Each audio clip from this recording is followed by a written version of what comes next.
al-alihah, yang kedua al-andad, yang ketiga al-arbab. Cerdas Pak Surya, murid-muridnya luar biasa cerdas. Yang keempat belum at-tawagid, nama lainnya togut, ketika hukum manusia dijadikan patokan, ketika hukum manusia di atas segala-galanya. Nah ini agak berabe nih ngomongnya. Allah dianggap tidak sesuai dengan kondisi zaman, sehingga manusia mencukupkan pada hukum yang dibuat oleh dirinya sendiri. Dan jika kemudian hukum manusia menjadi patokan segala-galanya, maka dalam dimensi seperti itu hukum sudah membuat orang-orang yang membuat hukum menjadi Tuhan yang lain selain Allah Subhanahu wa ta'ala. Jadi itu 4 berhala di zaman modern.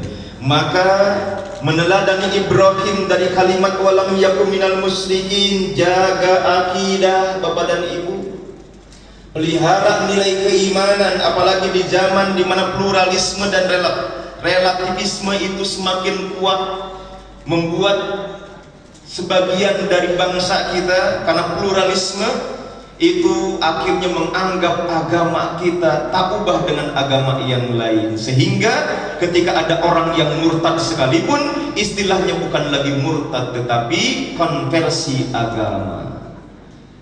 Kalau sudah konversi agama, maka silakan pilih agama manapun. Dan kalau pemahaman ini berkembang, pluralisme seperti ini berkembang, maka murtad itu akan menjadi dinormalisasi, wajar pindah agama.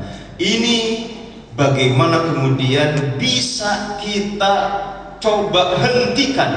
Melalui apa? Melalui surah yang tadi sudah kita sampaikan, bahwa seandainya kita meneladani Nabi Ibrahim alaihissalam, maka salah satu poinnya adalah hanifa walam yakum minal musyrikin. Tegakkan tauhid, lurus hidup dalam akidah yang benar, teruslah perdalam nilai keagamaan, jangan terjebak dalam kemusyrikan, dan bela mati-matian tauhid, sehingga perjuangan Ibrahim bisa membuat kita tegar melawan berhala modern. Yang kedua, hadirin yang dirahmati Allah Subhanahu wa ta'ala, kita ambil dari surah Al-Baqarah ayat 131, di mana Ibrahim mendapatkan perintah Allah Subhanahu wa ta'ala, dan beliau kemudian berkata, menjawab dari kondisi firman Allah, idh qala lahu rabbu aslim qala aslamtu li rabbil alamin.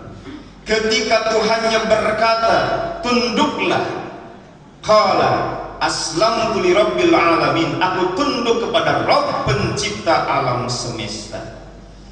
Hadirin yang dirahmati Allah SWT, inilah ketaatan total tanpa syarat yang dibuktikan oleh Ibrahim dengan menyembelih putranya, yang mana kemudian diabadikan penyembelihan ini melalui sebuah ganti yang disebut dengan amal ibadah kurban. Ya bunayya inni ara fil manam anni adbahuka fandur madza tara. Hei putraku, aku melihat di dalam mimpiku aku menyembelihmu, maka kemukakan pendapatmu. Surah As-Saffat ayat 102. Maka Nabi Ismail sang anak berkata, ya abatif al-matumar satajiduni insyaallah minas sabirin. Ayah, laksanakan perintah Tuhanmu, insyaallah engkau akan mendapatkan aku termasuk ke dalam golongan orang-orang yang sabar.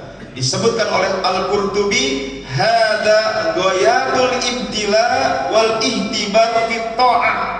Inilah puncak ujian ketaatan di mana kita harus taat terhadap Allah, melaksanakan syariat meski bertolak belakang dengan pemikiran dan tren yang ada di masyarakat.